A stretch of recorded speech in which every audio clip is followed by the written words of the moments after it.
Senator Douglas said, those who want freedom and justice without struggle are like those who want the crops to grow without the rain.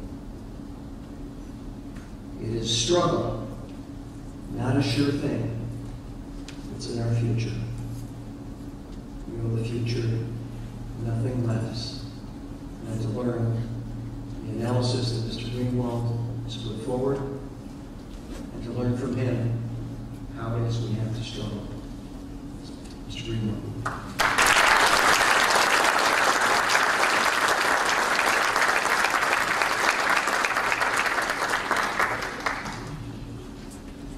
Good evening, and thanks so much for coming this evening, and thank you as well to the National Coalition to Protect Civil Freedoms, not only for inviting me to speak with you this evening, but even more so for the truly important and impressive work that they've done over the last year and a half since they're founded.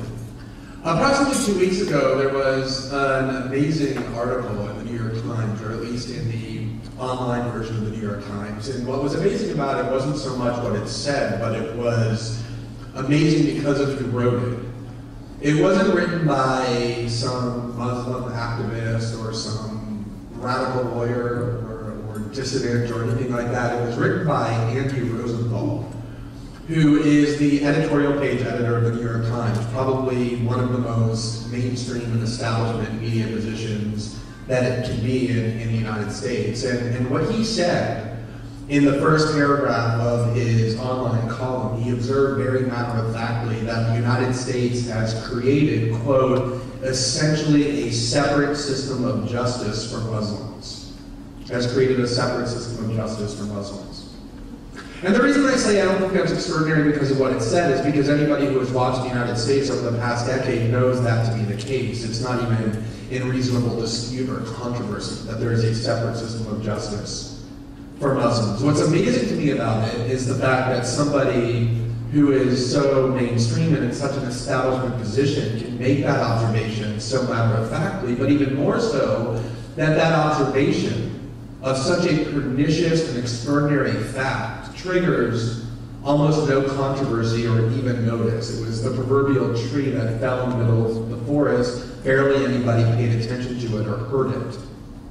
And that's why I'm so honored and delighted to be able to speak with you here tonight, because I really do believe that the coalition at its core, both the individual members that compose it and the coalition itself, are really devoted to correcting that extreme deficiency. Not just those injustices themselves, the creation of a separate justice system, but the fact that our citizenry has permitted it to take root and to grow for a full decade with such apathy and indifference. Now, I think there are a couple of ways to look at this development, that there is a separate system of justice for Muslims in the United States. One way to look at it is to simply view it as the latest in a long line of historical examples in which particular groups have been singled out in the United States to be demonized in order to keep the population's fear level high and to justify all sorts of power and authority in the United States government. There have been lots of groups in the United States historically that have played the same role. Immigrants played that role for a very long time. Japanese Americans played that role during World War II. Black Americans have played it for centuries. And for several decades, the role was principally taken by the communists. It was the communists that was the grave enemy of the United States, both foreign and domestic, that justified the endless war and militarism, constant surveillance, and the like. And as Professor Arlander alluded to, once the Soviet Union fell and there was no more communist threat to point to and to exploit and to use, there was a need for another enemy. And seamlessly, that enemy was created and replaced communism, and it was called the terrorist, and quickly in the public mind that became Muslims. And what's really remarkable about that is if you go back and look to American history in the 20th century, you can find all kinds of warnings from people about the danger that this was going to take place. You can look, for example, to the 1961 farewell address of Dwight Eisenhower, another non-radical speaker, the five-star general who commanded U.S. troops in World War II and then served as a two-term Republican president, who warned in his farewell address in 1961 famously that the conglomeration of private military industry and the U.S. government was creating what he called a military-industrial complex that would become even more powerful than democratically elected leaders. They would exist beyond the realm of accountability, and it's certainly gotten infinitely worse in the 5 decades since he delivered that address. And what he warned was that in order for it to perpetuate itself, it would constantly need to find the pretext for war and for militarism, and the prerequisite for that is to always have a group that the population can focus on in order to feel sufficiently afraid that it believes militarism and expanding government authority and an erosion of civil liberties is both warranted and necessary. So the population not only accepts those erosions, but cries out for them, calls for them, and demands them. And so you can look at Islamophobia and the way in which Muslims have been demonized, and anyone associated with causes that are perceived to be Muslim in the United States as yet another iteration of this dynamic. And there is some truth to that. But the other way of looking at it is the one that I actually think is more persuasive, and that is that there is a lot of things unique about what is taking place in the United States with regard to how Muslims are used and exploited to justify these assaults. And I just want to make a couple of observations about why I think it is unique historically. And I want to begin by looking at what I think is a very remarkable paradox that has taken place since the 9/11 attacks. And the paradox is this.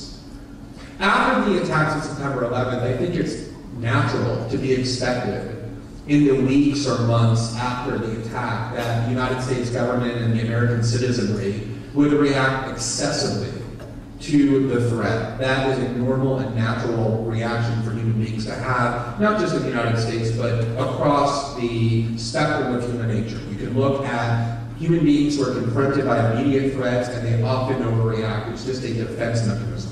So it isn't really surprising that there were all kinds of lines transgressed and all kinds of excesses committed during that immediate period in the aftermath.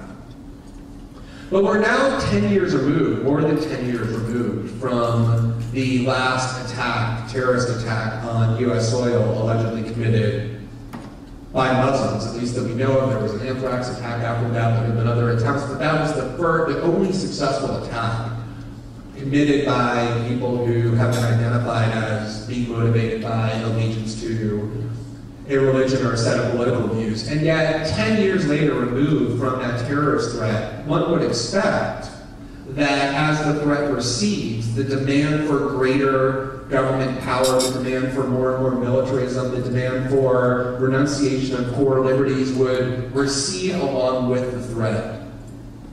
And yet the great paradox is that isn't happening. Exactly the opposite is happening. As we move further and further away from that threat, as it becomes less proximate in the public mind, the policies that are justified in its name, the assaults on core liberties, actually continue to intensify.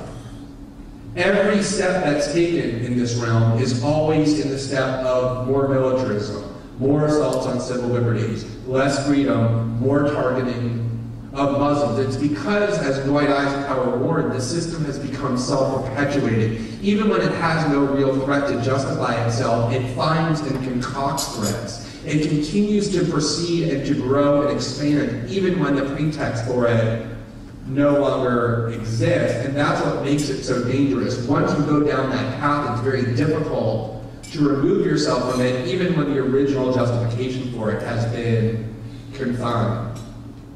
The second aspect that I think makes the threat even more difficult and more pernicious and dangerous and explains its uniqueness is that there has been a real shift in rhetoric and tactics and strategy in terms of how these civil liberties erosions are justified and how they manifest. So if you look at the 4 or 5 or 6 years after the September 11th attacks, the focus in terms of government propaganda and rhetoric and even policy was primarily on foreign threats. Al-Qaeda was the symbol of the threat that Americans needed to protect themselves from. These threats typically took place off of American soil. There were certainly lots of American Muslims in that initial period that were targeted in all sorts of ways, but the principal focus rhetorically and propagandistically was on things taking place outside of the United States. And what has happened over the last 3 or 4 years is that has completely shifted as well. So if you listen now to not just people like Peter King, but even high-ranking national security officials in the Obama administration, the emphasis that they constantly highlight is that the great threat to the American people is now what they call homegrown terrorism. Meaning terrorists who are not hiding any longer in Afghanistan or Pakistan or Yemen and Somalia, but who are American citizens or legal residents of the United States living and working on American soil. And what that has meant is that all of those excesses that were once principally focused outside of the United States are now being imported onto American soil, not on a case-by-case basis, but systematically. So that if you look, for example, at the recent intensifications of the civil liberties assault that I just described, you see things like the dilution of Miranda rights for people accused but never convicted of terrorism, or the enactment of a statute that took place at the end of last year as part of the National Defense Authorization Act to codify the practice and power of the government to indefinitely detain people, including on American soil, or the proliferation of sprawling surveillance programs directed not at foreign nationals outside of the United States, but at Muslim mosques and communities. You see the importation of these abuses from what they were in the wake of 9/11, which was taking place on foreign soil, largely but not exclusively, almost exclusively now in a very systematic way, onto American soil. And then the third factor that I would identify that really I think makes this unique historically is the following. I had this realization actually quite recently. I went to speak at a university in Indiana about the state of civil liberties and the war on terror and the Obama administration, and there were several high school students who drove from Kentucky several hundred miles in order to attend this event. And the reason that they did that was because they were publishing a high school newspaper that was expressing some views that the school administrators found politically controversial, and they were being censored by the school administrators, and they wanted to come and interview me so that I would say insulting and mean things about their school administrators, which I happily did, and they wrote an article about that. And yet, they talked to me after I spoke, and I had spoken about civil liberties, and I talked about the dramatic and radical changes that took place in the United States in terms of basic liberties and how the government functions after September 11th. And one of the girls who was in attendance, the high school girl who was in the 10th or 11th grade, said to me, you know, you speak a lot about this idea. Everything that you say is grounded in this concept that there was a pre-9/11 America where all of these freedoms and liberties were taken for granted and were natural, and now there's this post-9/11 America where these civil liberties have been eroded in the name of threats from Muslims. And she said, one of the things that is so important that I hope you think about is the fact that I'm 15 years old, she said. And all of my peers are 15 or 16 years old, and when 9/11 happened, we were 4 years old or 5 years old. So that the generation that is currently in high school and coming of age, and even entering college, for them there is no such thing as this pre-9/11 world where things were once different, and a post-9/11 world where things have changed. The post-9/11 world forms the entirety of their political consciousness. Which means that all of these developments that we call radical, for them have become normalized. And all of the ways that Muslims have been depicted in popular media since September 11th, for them is all they know. And that too is an extremely odious development, which I really focused on as a result of what she said to me, that I think makes this trend even more threatening in terms of how entrenched it is and difficult to combat. Now, one of the points that I wanted to make tonight has already been made extremely eloquently by Mr. Ali, by Mr. Downs, by this board over here, which is it's very easy, I think, to gather in places like this or to write about these issues as I do almost every day and to become angry at these injustices but still think of them as an abstraction. And one of the reasons why I travel so much around to events like this, and one of the benefits that it really provides to me in terms of my motivation, is that it personalizes not just how intense these injustices are, but also how pervasive they are, how universal they are, especially among Muslim communities in the United States, but even among people who are engaged in any sort of constitutionally protected, dissident political activism. And I say that because almost everywhere I go, not by planning it, but simply coincidentally, I encounter people whose lives are affected in all sorts of devastating and horrendous ways by these injustices that we talk about in the abstract. So just on the trip that I'm currently on, I began on Wednesday in Ottawa, Canada, where I was invited to speak by the National Press Club at the journalism university there. And Ottawa just so happens to be the place that Mahar Arar lives, who is the Syrian-Canadian citizen who was abducted by the United States in 2002 at JFK Airport and in collaboration with his own government in Canada, rendered to Jordan and then to Syria, where he was kept for 9 months in solitary confinement and brutally tortured, only for everybody to realize at some point thereafter that they simply have the wrong person. Although the person that they wanted has never all been charged with any sort of crime or wrongdoing of any kind. And Mr. Arar has attempted to obtain justice in American courts and has had the courthouse doors shut in his face by virtue of both the Bush and Obama administrations insisting to courts that what was done to him was too secret, and that to allow him even to be heard in an American court would jeopardize the disclosure of state secrets. And I heard from him how he had a promising career as an academician. He has a PhD in engineering, and all of that has been sidetracked by virtue of his disappearance and his now 8-year-long battle to obtain some minimal justice for himself. He obviously has all kinds of emotional and psychological afflictions that he's very bravely spoken about quite openly by virtue of literally being snatched away by virtue of his religion and his ethnicity and brutally tortured in a place to which he no longer had any connection. And then after I was in Ottawa, I flew to Chicago and I spoke last night at the University of Chicago and was on a panel there, and I was invited there by the Muslim Student Association of the University of Chicago, one of whose leaders happens to be the son of Dr. Sami Al-Ari.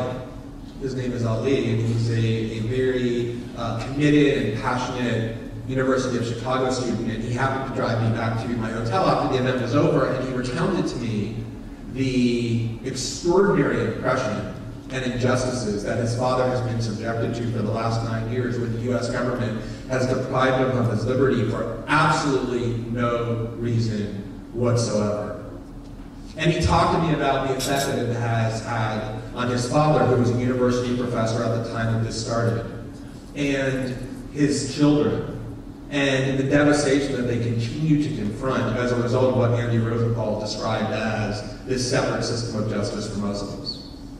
And then earlier today, I was in Washington, and I happened to have lunch with the brother of Ghulat Mohammed, who is the 18-year-old American citizen whose family arranged for me to call while he was imprisoned in Kuwait at the behest of the U.S. government, where he was interrogated and detained without charges and beaten and tortured. And I listened to this 18-year-old American citizen in extreme distress, as anyone would be, failing to understand why this has happened to him and why his own government not only wasn't helping him, but was causing him to be in this predicament. And he was finally at some point released with virtually no explanation and eventually allowed to return to the United States, where of course he's never been charged with a crime. This happens to me everywhere I go and speak at events like this, not planning, but simply coincidentally confronting people whose lives have truly been devastated by these assaults and injustices that we can speak about a little bit too abstractly sometimes. And that really provides me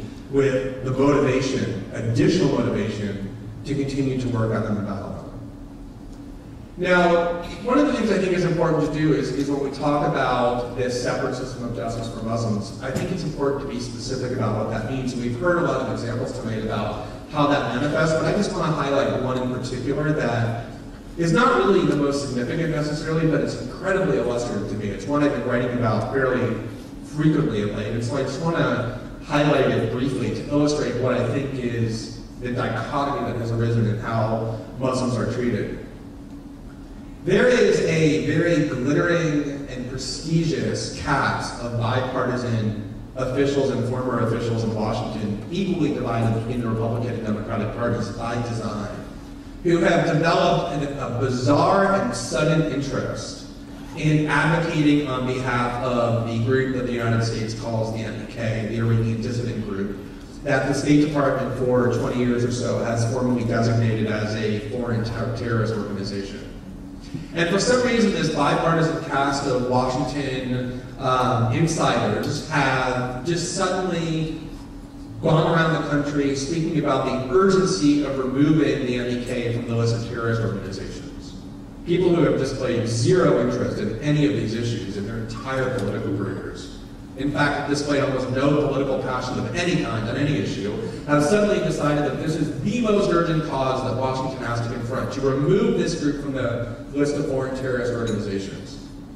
And as it turns out, the Christian Science Monitor last year revealed that the vast majority of those officials, just coincidentally, have been paid huge fees, $30,000, $40,000, $50,000 to make 5 or 10 minute appearances where they speak, sometimes in person, sometimes by video. And they've met continuously with the leaders of this designated terrorist organization and have coordinated the messaging with these leaders as well.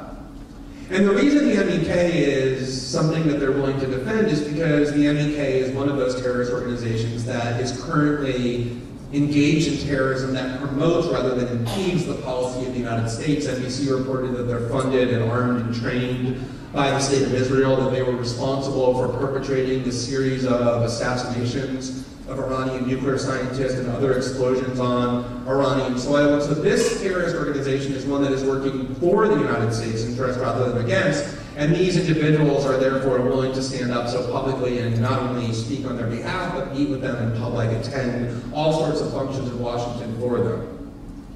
Now, the reason this is so significant is because, as this wall demonstrates, as we've heard already tonight, as most of you probably already know, there are dozens and dozens of Muslims whose names most people don't know, who don't really have any connections in Washington, who have been prosecuted and who are sitting in prison for materially supporting organizations on that very same list by virtue of doing far, far, far less than Howard Dean and Ed Rendell and Fran Townsend and Wesley Clark and dozens of other Washington officials are doing for the MEK. And yet it is inconceivable that those individuals will be prosecuted for materially supporting a terrorist organization, even though by every conceivable understanding of what the law is, that's precisely what they're doing. And yet here you have dozens of Muslims who are in prison for decades for exercising pure political free speech, for including a channel that is associated with Hezbollah and a package of cable channels that they were selling in Staten Island, who are now sitting in a federal prison in New York, or for translating documents, as Tarak Mahana did, or from uploading YouTube clips that are critical of the United States government, but because there was some conversations with relatives of people in these organizations, though that is materially supporting terrorist organizations, the standards are radically different. The systems really are completely dichotomized. There is one set of laws and principles for everybody in the United States, and there is a completely separate legal system, an inferior legal system, a much more oppressive legal system, one that knows no boundaries of the Constitution for American Muslims or Muslims in general whose views are perceived to be antithetical to that of United States policy.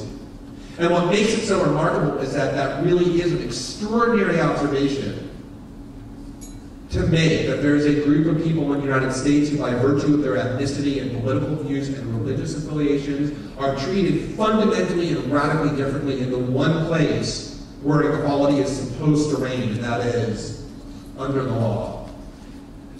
Now, I just want to talk briefly about the reasons why this happens. What is it that is done to sustain what we all know intrinsically as Americans, that we're all taught inherently from the time we're young, is a complete and radical violation of everything that the country is supposed to guarantee. How does that happen?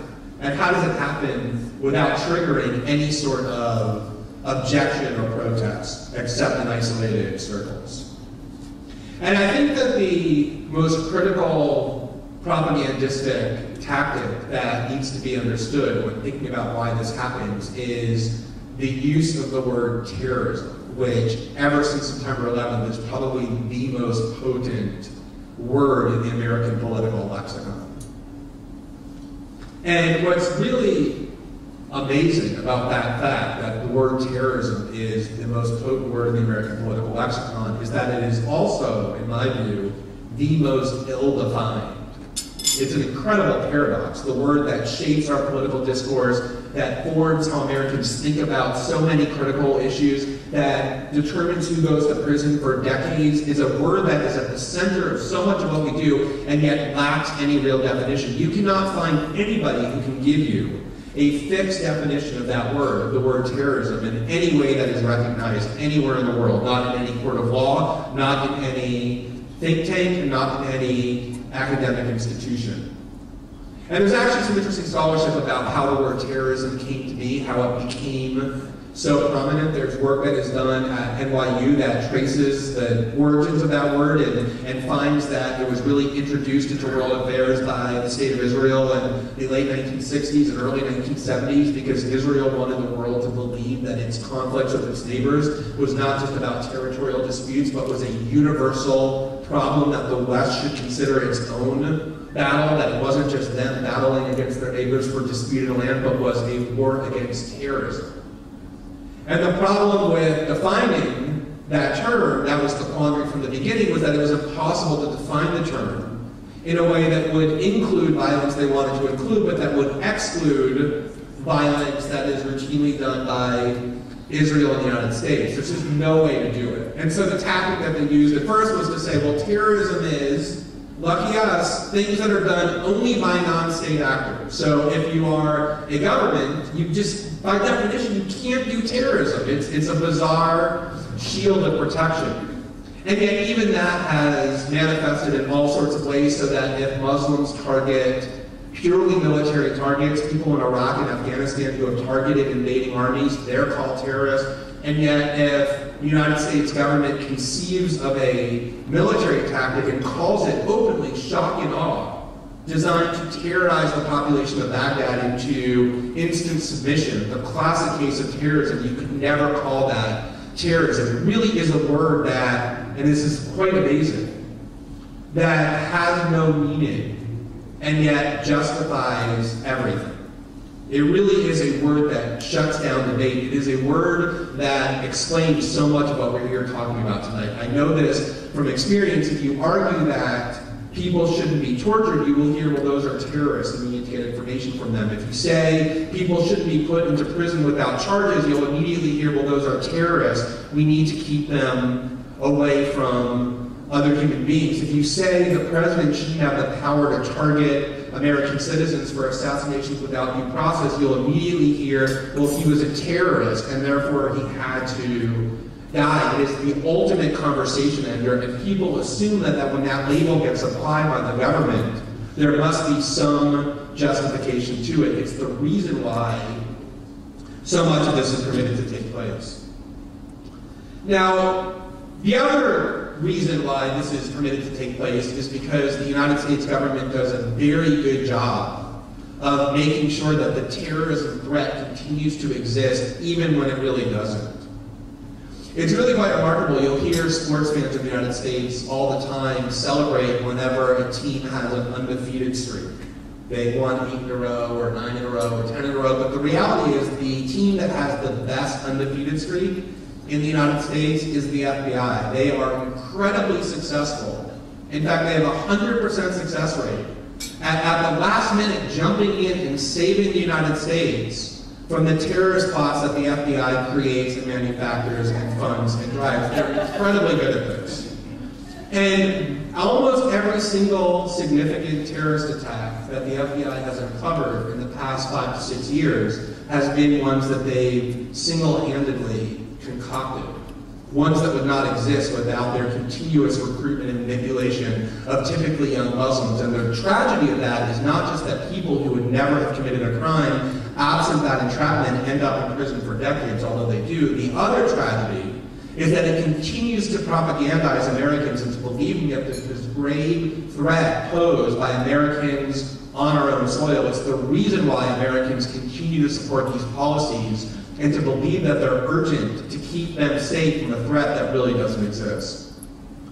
Now, the last point I want to talk about is the one that I think is actually the most important. And that is thinking about why it is that people are apathetic about the erosion and assault on these most basic liberties, and how it is that they can be persuaded to care as much as the people in this room do. And there's a couple of reasons why people are willing to be apathetic to these developments, in addition to the ones that I've just discussed. One is that people perceive that as long as these assaults are directed only at a group of people that is different from them and separate from them, namely those Muslims and their associates and friends, then there's no reason for them to care. As long as they're not affected by it as they perceive it, then there's no reason for them to be concerned about it. And the other reason is that it was the case 4 or 5 years ago that there was much greater divisiveness and controversy over these developments. You heard lots of pretty vociferous debates about Guantanamo and torture and eavesdropping and surveillance. And then a Democrat got elected president and became the person presiding over those policies, and suddenly the controversies really disappeared. You have Republicans in the United States who have always been in favor of these policies, and Democrats who opposed them only so long as there was an opportunistic political gain to be made from pretending to oppose them, who now, because it's a Democrat doing it, no longer feel a reason to object. And so I think these really explain why there's such apathy towards these issues. Now, you know, I think it's incumbent upon everybody to figure out the best way to convince those who think like that why they are actually affected by these developments, even if they think they're not. There's this quote here from Martin Luther King that says that injustice anywhere is a threat to justice everywhere. And there are just people who simply don't believe that.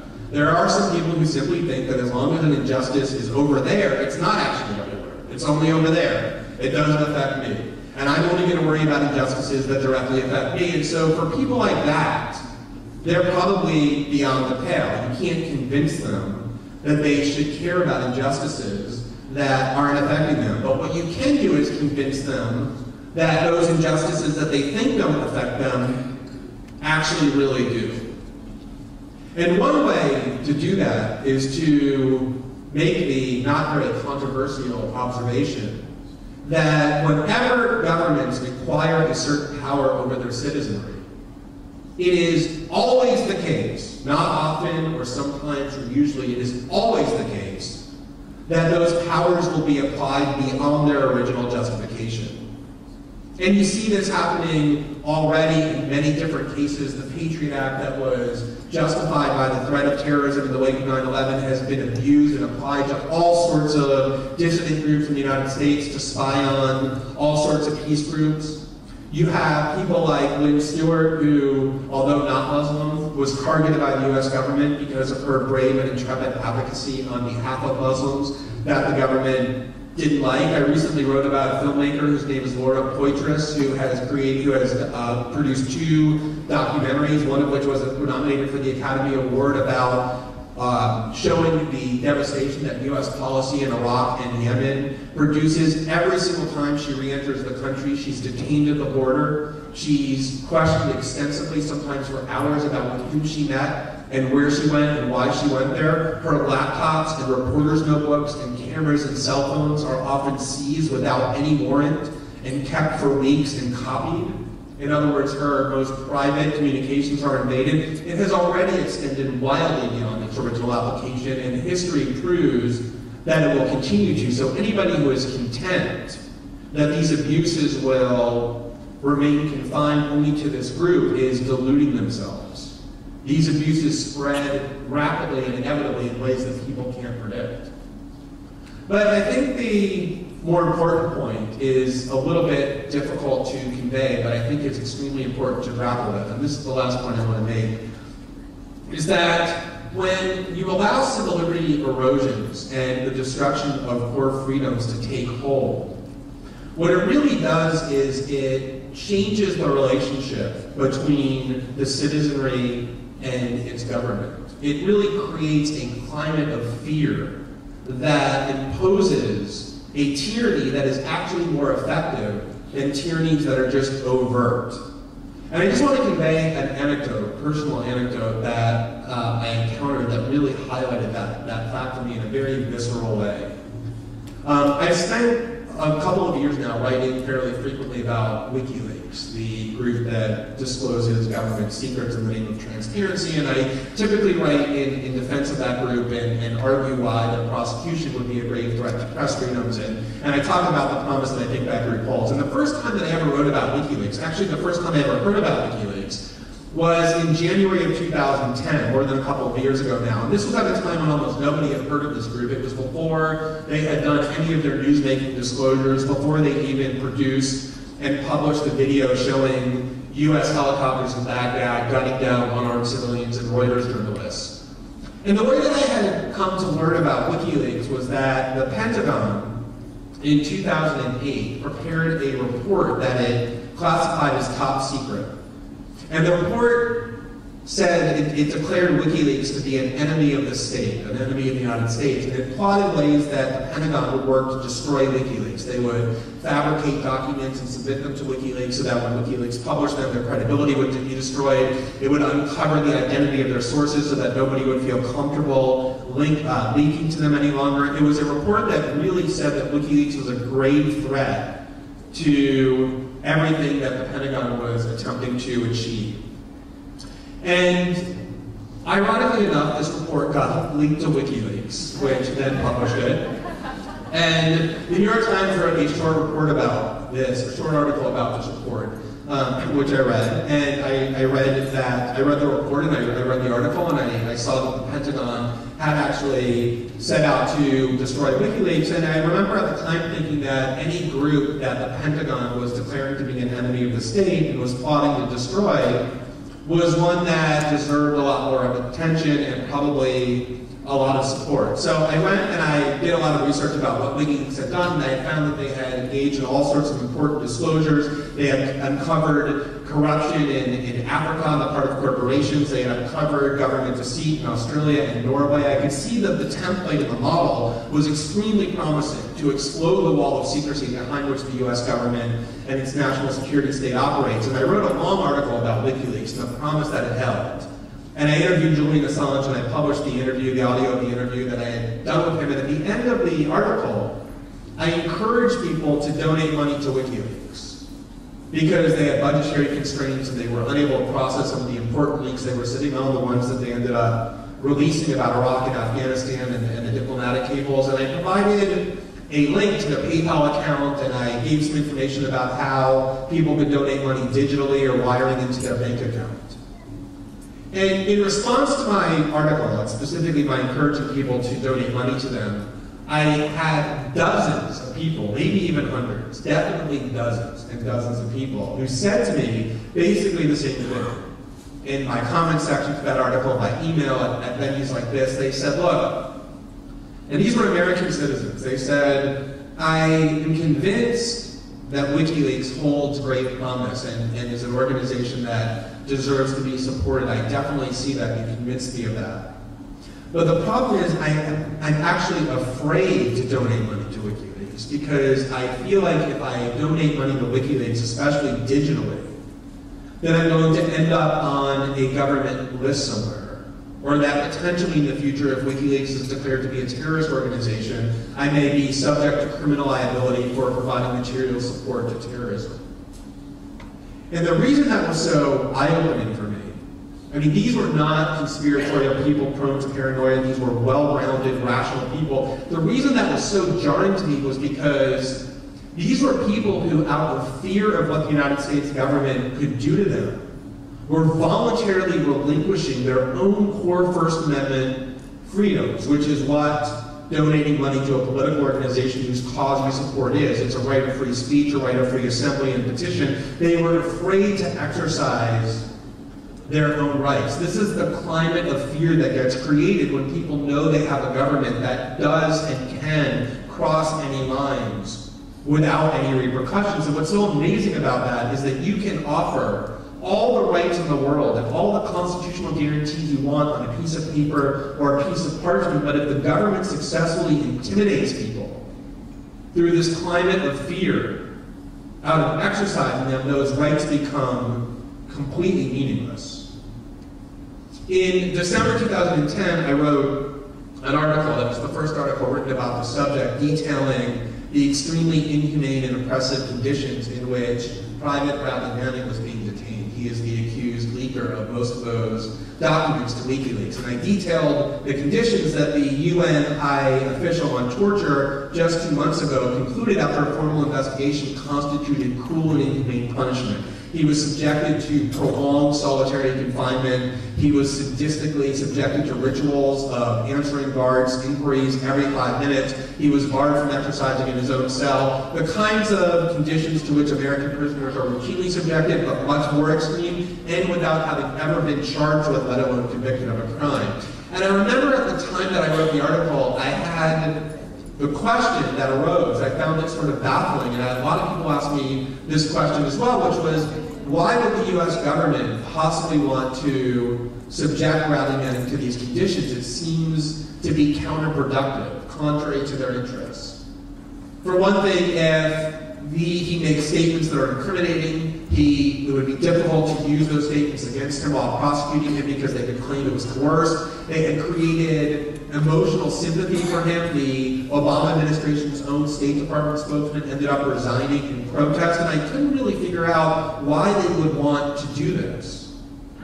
And then after thinking about it a little bit longer, I realized that the reason that they subjected Bradley Manning to those kinds of conditions, those brutally inhumane and oppressive conditions, is the same reason that the US government abducted people from around the world and shipped them thousands of miles away to a Caribbean island and dressed them in orange jumpsuits and shackles and showed the world what they had done. It's the same reason the United States continues to kill civilians at will using drones and cluster bombs and other instruments of death. It's the same reason the United States created a regime of torture. It is a way of signaling not only to people outside of the United States, but also to American citizens, that if you are somebody who, like Bradley Manning, discovers things that we've done in secret that are deceitful and illegal and think about exposing it to the world, think twice about it because look what we've done to him.